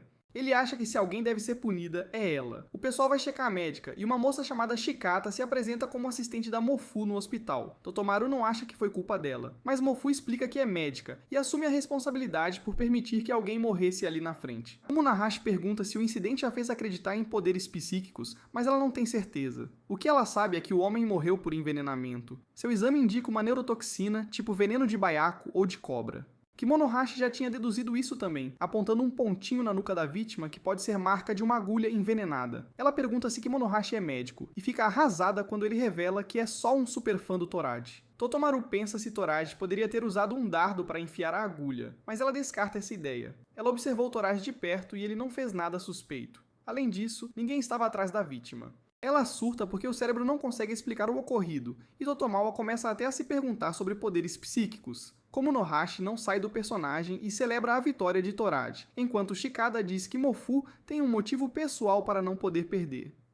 Esse motivo é porque Mofu correu pra lá logo depois da cirurgia e porque ela participou daquele show maluco. Kimonohashi nem precisa ouvir a razão e já decide que isso torna o caso ainda mais urgente de resolver. Ele jura que vão descobrir o truque e tirar o falso vidente do palco. Todo mundo fica chocado quando ele tira a fantasia e revela que obviamente não era poder psíquico. Para surpresa geral, ele confessa que sempre foi só um fã de ocasião. A única coisa de que é fã de verdade é a verdade. Ele aponta que logo depois que a vítima viu o cartão com a ordem, ela fechou os olhos e desabou, mas se pergunta se algo aconteceu depois. Mofu conta que, enquanto fazia RCP, a vítima voltou à consciência por ele estava em sofrimento e a respiração parou de novo. Totomaru tem certeza de que Toraji não conseguiu enfiar agulhas durante a RCP e diz que a perícia não achou nada. Totomaru vai ficando mais inclinado a acreditar em poder psíquico, mas Komonohashi diz que já tem todas as pistas. Mofu percebe que os olhos dele estão bem machucados e pinga colírio. Totomaru então reúne todo mundo e, chocantemente, anuncia que está pronto para resolver o mistério. Manda reconstituírem a cena inteira, com Mofu de vítima e ele como Toraji.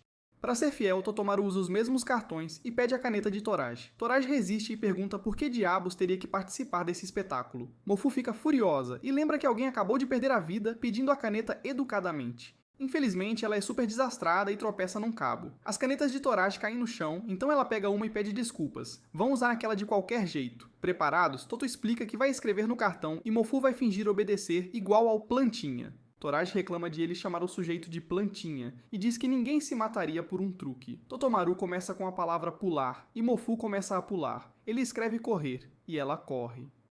A plateia começa a te irritar porque ela só obedece ao comando, e se perguntam se o detetive não está só perdendo tempo. Totomaru mostra então a palavra morte, e todo mundo entra em pânico quando Mofu desaba no chão. Totomaru acalma essa galera e explica que ela não está morta. Ele revela que quando Toraji mostrou o cartão à vítima, na verdade virou o cartão de cabeça para baixo. Morte, ao virar, forma sono. O homem estava consciente ao cair e apenas fingiu dormir. Os fones o impediram de ouvir a confusão, então ele manteve a encenação mesmo quando Toraji checou seu pulso. Ou seja, Toraji injetou o homem durante o alvoroço e quando a transmissão parou de passar. Mofu fica chocada. Isso significa que o veneno começava a fazer efeito justamente quando ela fazia RCP. Totomaru repete que não houve poderes psíquicos e encara Toraji. Toraji perde a cabeça e diz que não acharam a agulha envenenada, até que surpreendentemente Totomaru diz que acharam.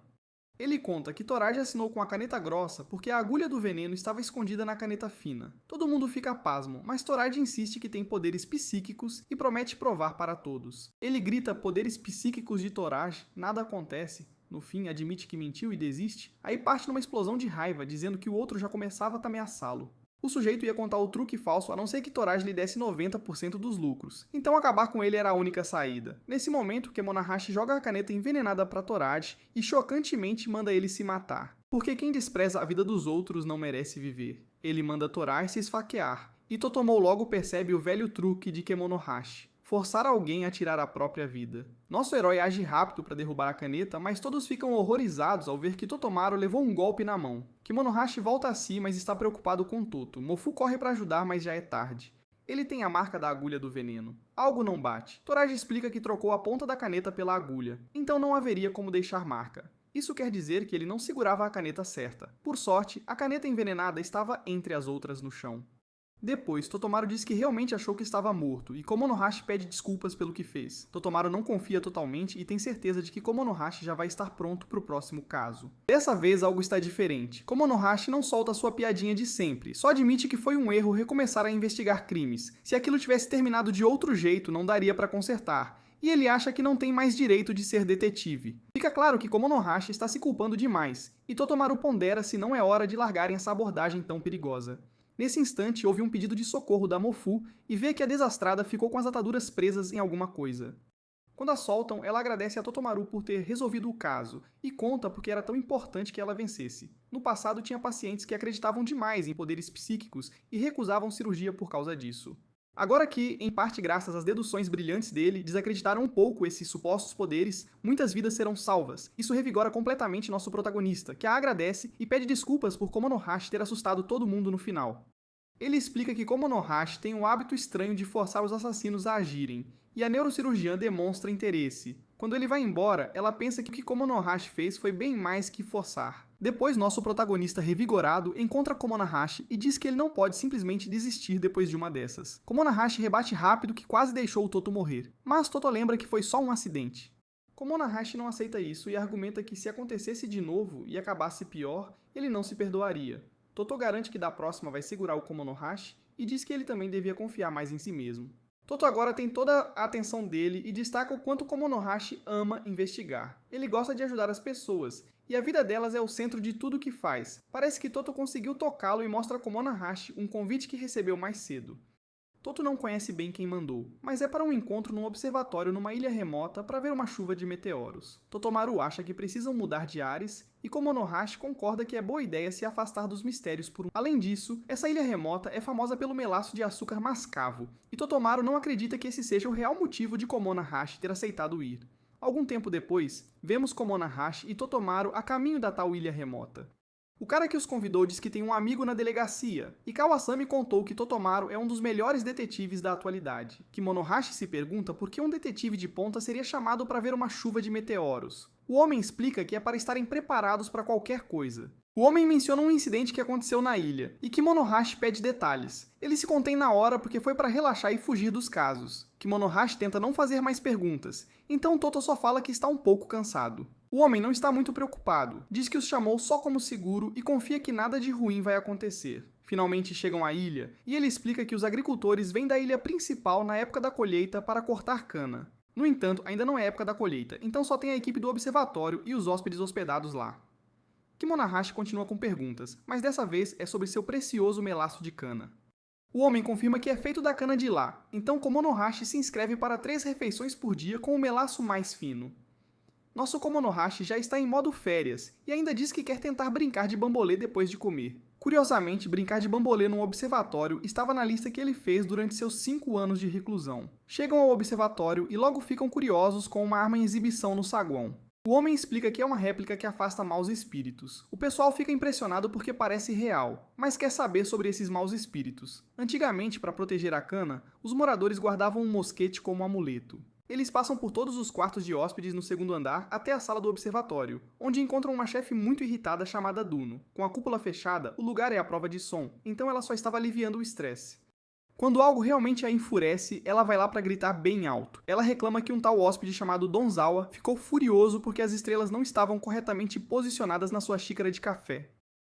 Pior que isso, tem um cara pedindo uma refeição inteira só de calda de açúcar queimado. Komonohashi avisa que é pra ele, ela pede desculpas e fica todo mundo meio sem graça, até Totomaru se espantar ao ver o corte de cabelo do Danzawa. Esse sujeito é muito estranho. Explica que o penteado foi cientificamente pensado para não atrapalhar quando ele olha pelo telescópio. Danzawa chama-os de visitantes impuros, gente que não sabe apreciar o banho, que não é fã de astronomia. Também tem uma fotógrafa que se apresenta como Onodera. Observam que há outro convidado que não curte astronomia e, surpreendentemente, Komonohashi chama esse cara de Sensei. Ele é o instrutor de teoria do círculo íntimo da Academia de Detetives Azuis, John Grizzly. John é um dos poucos que Komonohashi reconhece como superior. John pergunta por que Komonohashi está ali, e ele responde que veio numa jornada gourmet. O homem que os convidou se chama Jumanji, e explica que trouxe Totomaru e John para garantir que não dê problema. Komonohashi acha estranho chamar detetives famosos, mas Onodera diz que é o mínimo depois do incidente horrível que aconteceu ali. Komonohashi tenta desesperado dizer que não está interessado, mas Totomaru logo aponta que as palavras e as ações dele não batem. Ele está com a mão na orelha, fingindo escutar mais. Komonohashi então finge que é Totomaru quem quer ouvir mais detalhes, para que ela continue explicando. John revela que, 10 anos atrás,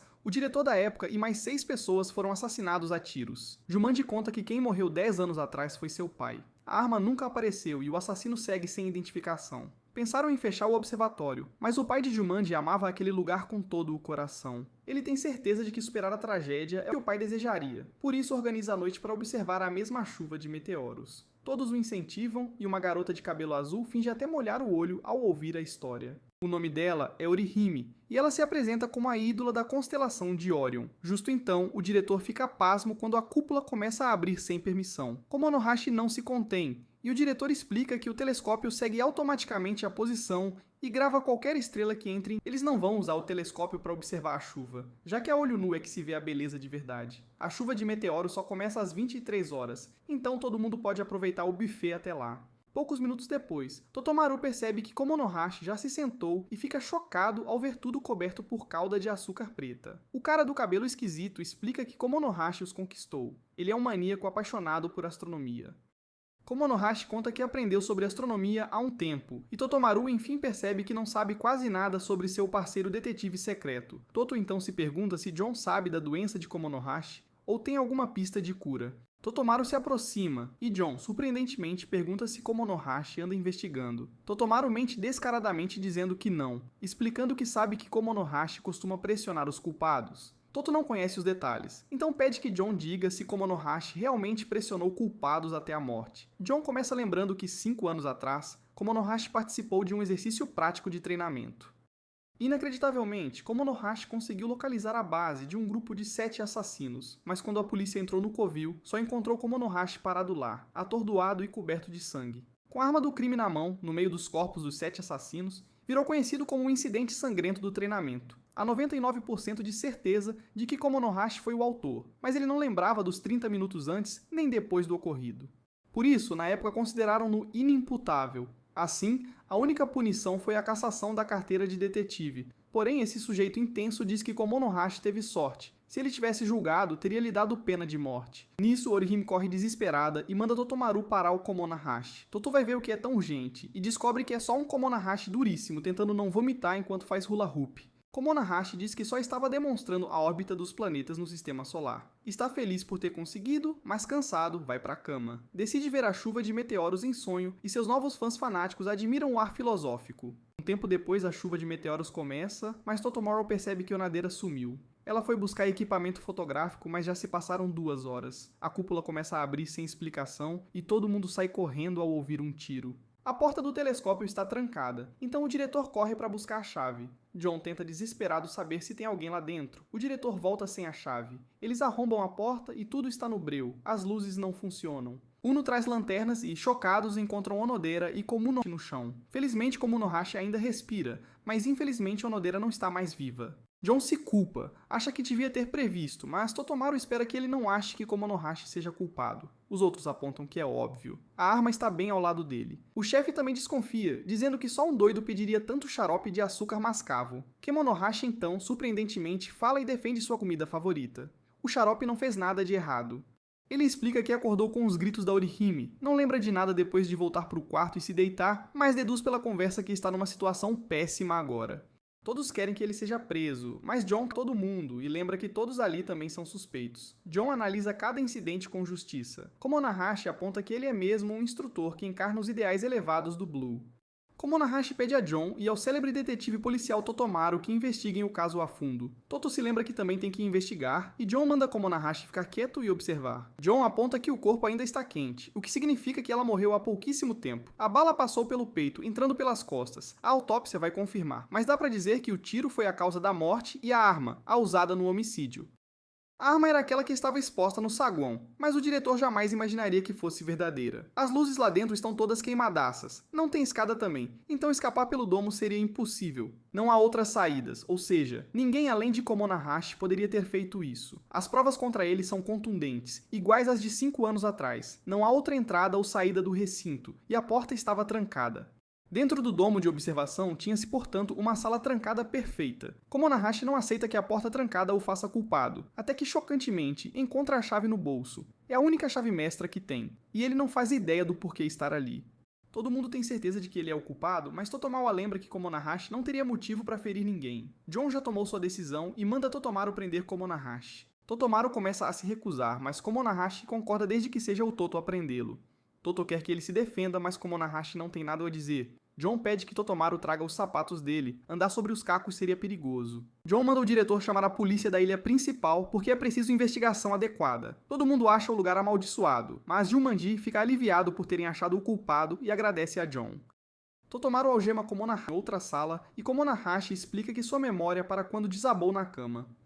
Ao abrir os olhos, já estava no observatório, junto com Onodera, que aparentemente ele matou. Totomaru se pergunta se é a mesma sensação do incidente sangrento no treinamento e diz que é exatamente igual. Komonohashi começa a acreditar que é o assassino, já que não lembra de nada. Totomaru fica furioso porque esse não é o Komonohashi que conhece, mas ele ressalta que Totomaru não tem prova da sua inocência. Totomaru retruca dizendo que a vítima era uma pessoa comum, e que as pessoas que Komonohashi tentou pressionar até a morte sempre foram assassinos. Komonohashi fica chocado e Toto reforça seu ponto dizendo que nunca, em hipótese alguma, tentou tirar a vida de uma pessoa inocente. Totomaru então declara que, mesmo que Komonohashi duvide de sua própria inocência, ele tem certeza dela.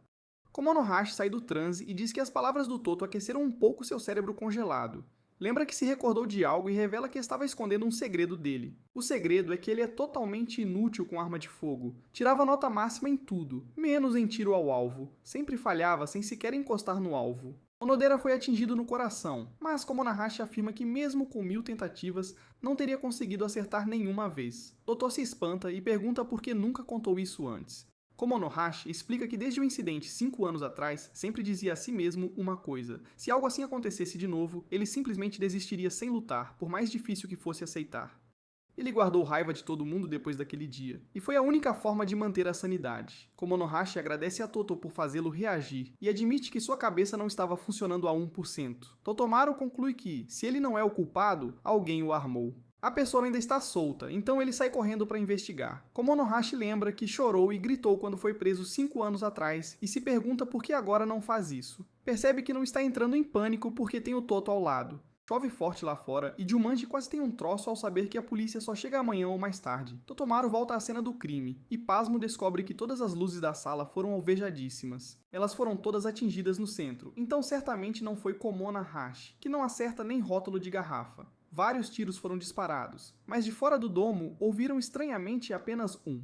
Ele lembra que o telescópio grava automaticamente as estrelas e se pergunta se captou alguma pista. Totomaru checa o computador, mas a gravação começa justamente quando alguém se aproxima por trás. Acontece que era só o John, que tinha tomado o Toto por um intruso. John está juntando mais provas contra o Komonohashi porque quer ter certeza de que desta vez ele leve a pena de morte. John revela que já entrevistou todo mundo e Totomaru percebe que esse velho durão está bem à frente dele. Todo mundo diz que a Onodera foi vista por último às 23 horas e voltou ao quarto para pegar equipamento de fotografia. Mas o John acha estranho ela não estar pronta, já que o tempo pioraria mais tarde naquela noite. O tiro ouvido a 1 hora foi definitivamente o que a mandou para o além, mas todo mundo tem álibi. O Jumanji ficou um tempo no escritório às 23 horas e 30 minutos, mas voltou para o telhado antes da meia-noite. O Danzawa ficou no telhado o tempo todo, salvo uma ida ao banheiro à meia-noite. O Uno, o cozinheiro, ficou na cozinha das 23 horas a 1 hora. Quando o tiro ecoou, ela conversava com a Orihime, que tinha ido pegar bebidas. A Orihime é tipo uma e-girl, então começou a fazer live para os fãs à meia-noite. E quando acabou lá por 0 horas e 40 minutos, ela foi para a cozinha. Ela e o Uno estavam juntos quando todo mundo surtou com o tiro. O Toto estava no telhado, então o único sem álibi é o Komonohashi. O Totomaru tem certeza da inocência do Komonohashi, mas o John aponta que ele não está sendo lógico. Toto logo avisa que a lógica não é com ele. Isso é com o Komonohashi. John nunca ouviu ninguém falar do Komonohashi desse jeito, e o Totomaru diz que é porque eles são verdadeiros amigos. John fica pasmo. Isso significa que o Komonohashi mudou muito. Antes não deixava ninguém chegar perto. Agora tem um amigo que confia nele contra toda a razão. O Totomaru então mostrou a ele os buracos de bala e o que achou no computador. Uma gravação começou às 23 horas, mas ficou totalmente preta até 1 hora. A partir daí, só filmou a Estrela do Norte. O Toto acha isso irrelevante, mas o John percebe algo e se enfurece por não ter notado antes. Ele entrega a chave ao Toto para libertar o Komonohashi e manda que conte tudo a ele. O Komonohashi definitivamente não é o culpado, mas não há tempo para comemorar. Precisam pegar o verdadeiro criminoso o quanto antes. John o adverte para ter cuidado, não vai ter apoio chegando. A polícia está presa por um tufão, e John teme que mais assassinatos aconteçam. Toto liberta Komonohashi e o coloca a par de tudo. Komonohashi confirma o que John deduziu e aponta que atirar em várias lâmpadas dentro de uma cúpula escurecida é impossível. Isso significa que as lâmpadas só podiam ter sido atingidas antes das 23 horas ou depois da 1 hora. Havia 7 lâmpadas, mas só se ouviu um tiro a 1 hora, então todas as outras devem ter sido derrubadas antes das 23 horas. Ou seja, havia vidro pelo chão antes das 11. Komonohashi foi encontrado descalço, então se ele tivesse entrado no escuro, os pés estariam cheios de sangue e cortes. Ele não poderia ter dado um único passo do local onde foi achado, mas havia um telescópio gigante entre ele e o corpo da vítima. Dessa posição, ele não teria como atirar nela. Komonohashi fica revigorado e pronto para a parte divertida. Ele revela que a sonolência extrema depois do jantar veio de um sonífero colocado na sua cauda de açúcar mascavo. Totomaru, bobo, assume que foi o cozinheiro, mas o brilhante detetive observa que todo mundo teve a oportunidade de drogar a refeição. Komonohashi quer deixar a resolução do crime de lado por um instante para se divertir um pouco. Toto não entende nada do que ele fala, então nosso protagonista genial explica seu plano. Beber uma cauda que na verdade não tem sonífero. John remexe a cabeça tentando achar o culpado real e encontra um pedaço de linha de pesca. Komonohashi mergulha no seu estoque secreto de calda de açúcar mascavo e jura que isso coloca seu cérebro a 100%. Ele achou que poderiam achar pistas de quem o arrastou da cama enquanto inconsciente, mas tudo foi cuidadosamente limpo. Isso só o faz perceber que o crime foi preparado com extremo cuidado. Não foi um crime por oportunidade. Komonohashi foi alvo de uma armação desde cedo. Toto diz que John planejava se desculpar da próxima vez que visse Komonohashi, e este explica que é por isso que respeita tanto John. Toto acha que John é realmente um cara do bem e conta que John quer reabrir a investigação do incidente de treinamento com sangue de Komonohashi. A cauda voa para todo lado, enquanto Komonohashi não consegue segurar a empolgação e mal vê a hora de agradecer a John. A diversão acaba rapidinho quando um tiro ecoa e o corpo do John cai do lado de fora da janela. John fica ali sozinho e grita que é uma armadilha para o Komonohashi. Komonohashi chega logo, mas já é tarde demais. John se foi. Totomaru fica em choque, e Komonohashi reforça a gravidade. John era instrutor da Blue. A Blue é a agência de detetives mais respeitada do mundo, então quem matou um instrutor precisa ser alguém muito perigoso. Komonohashi promete vingar seu sensei, e Tadamaru jura ajudar. Nosso gênio então entra no modo 300 de Kyuup-Mill e começa suas deduções. A roupa do John não tem sinais de luta, então ele foi atingido à distância. Ou então foi pego desprevenido. Komonohashi percebe o fio de pesca e mais gente chega à cena. Todos já presumem que Komonohashi fez isso por estar algemado, mas Toto sai na bronca para defendê-lo. Komonohashi resolve o mal-entendido rapidinho e explica tudo. A mesma arma usada em Onadeira foi achada no telhado, e parece que o autor a pegou do John quando ele a confiscou. Todo mundo entra em pânico até que cada um explique seu álibi. Jumanji estava descansando no escritório. Donzawa tinha acabado de resolver um assunto importante no banheiro. Uno dormia com tampões e Orihima usava fone checando o áudio da live para os fãs desesperados. Isso infelizmente significa que ninguém tem um álibi sólido, e qualquer um poderia ter disparado contra o John. Todos temem que um entre eles seja um assassino frio. A polícia não vem tão cedo, então Donzawa teme que a tragédia de 10 anos atrás se repita. Ele diz que a ilha é realmente amaldiçoada e apavora todo mundo ao afirmar que vão aparecer todos como corpos. Komonohashi acalma o grupo e garante que isso não vai acontecer. Ele diz que, embora Totomaru não pareça, na verdade está furioso. Komonohashi fala como se fosse sobre si mesmo, mas lembra que Totomaru ama mistérios mais que ninguém e é ótimo em solucioná-los. Infelizmente, ele caiu numa armadilha, e agora 2 pessoas morreram bem na frente dele. Uma delas era alguém que ele admirava muito. Komonohashi explica que o culpado está lá, escondido atrás de uma máscara, sorrindo vitorioso. Essa pessoa vai se arrepender daqui a pouco, porque mexeu com alguém com quem nunca deveria ter mexido. Toto e Komonohashi reexaminam o primeiro crime, e Toto mostra como eles passaram pela porta. Komonohashi parece sacar algo, mas pergunta ao Toto como ele acha que o culpado transformou a cúpula num aposento trancado. A chave mestra estava no bolso dele, e ele estava preso dentro. Totomaru acha que o culpado usou algum tipo de ferramenta e lembra da linha de pesca. Ele supõe que a puxaram pelo vão no topo da porta, prenderam na chave e giraram do lado de fora. Totomaru fica todo orgulhoso, mas Komonohashi diz que ele está errado. Toto achou que fez sua primeira dedução, mas Komonohashi aponta para as bordas da porta. Toto se choca ao perceber que a linha não poderia passar por nenhum vão. Tem adesivo nas laterais. Tem tanto adesivo que nem a linha mais fina do mundo passaria. Totomaru não entende por que alguém trancaria e colaria assim. Então Komonohashi reafirma: o adversário deles é realmente formidável. Isso só aumenta o prazer de derrotá-lo, e Toto não acredita no quanto Komonohashi está contente. Toto continua explicando o que aconteceu depois, mas Komonohashi já foi até o cadáver. Do lugar onde ela estava, só dava para ver uma tomada de ventilação, mas ninguém poderia entrar ou sair por ali. Komonohashi manda Toto apagar todas as luzes, e Toto espera um segundo para os olhos se ajustarem. Totomaru percebe que Onodeira caiu em frente ao interruptor que abre a cúpula. A cúpula abriu pouco antes do tiro, então ela deve ter apertado o botão e sido eliminada logo em seguida. Quando parecia que ia vencer pelas deduções, Totomaru perde o fio da meada. Todo mundo tem álibi pelo tiro em Onodeira. A cúpula estava totalmente trancada, ninguém poderia ter acabado com ela lá dentro. Toto fica bem sério, temendo que até Komonohashi não resolva o caso. Mas ele acende a luz e descobre que o rapaz está se desafiando, tentando bambolê no escuro. Toto acha que ele desistiu, mas como Nahashi mostra que a linha de pesca ficou presa no bambolê, Toto entra em pânico porque é uma pista importante, mas como Nahashi explica que aquilo é uma chave essencial para resolver o mistério, Toto está completamente perdido, mas como Nahashi revela que já resolveu o caso. Agora só falta achar o culpado. Toto leva um arco de hula direto na cara e Orihime aparece porque estava procurando o Totomaru. Ela estava preocupada que o tufão cortasse a luz e ela não conseguisse arrancar mais grana dos fãs. Orihime pede uma lanterna e diz que já pediu para Ono, que ficou bolada de tanto ter que sair distribuindo lanternas por aí. Como Nohashi percebe algo sobre as lanternas e elogia Orihime por completar a peça final do quebra-cabeça. Ele diz que agora é a vez do Totomaru e que é hora de contra-atacarem. Valeu por assistir meu resumo. Se inscreve e ativa o sininho para não perder as próximas partes.